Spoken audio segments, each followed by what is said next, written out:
Morbi ceramic ક્લસ્ટરની 6 ફેક્ટરીમાં DGGI ટીમના દરોડા પાડવામાં આવ્યા હતા।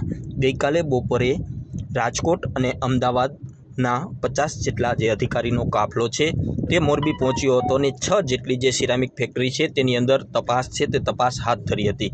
મહત્વનું કહી શકાય કે અગાઉ જે પ્રકારે 1000 કરોડનું બોગસ ઈ-વે બિલ કૌભાંડ છે તે ઝડપાયું હતું, જેમાં એક વ્યક્તિની ધરપકડ કરવામાં આવી હતી અને હજુ પણ એક વ્યક્તિ છે તે નાસ્તો ફરતો ફરી રહ્યો છે।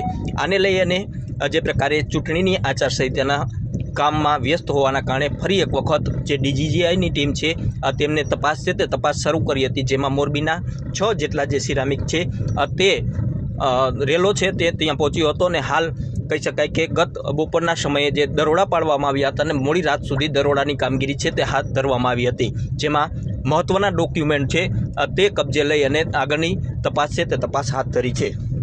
જોકે આ દરોડાની કામગીરી મોરબી પહોંચતા સમગ્ર સિરામિક યુનિટમાં ફફડાટ જોવા મળ્યો હતો।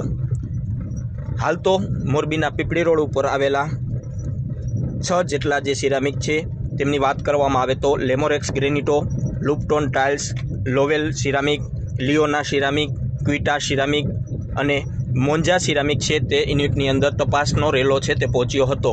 આ તમામ સિરામિકની અંદરથી મહત્ત્વના જે દસ્તાવેજ છે તે કબજે કર્યા હોવાની માહિતી સામે આવી રહી છે।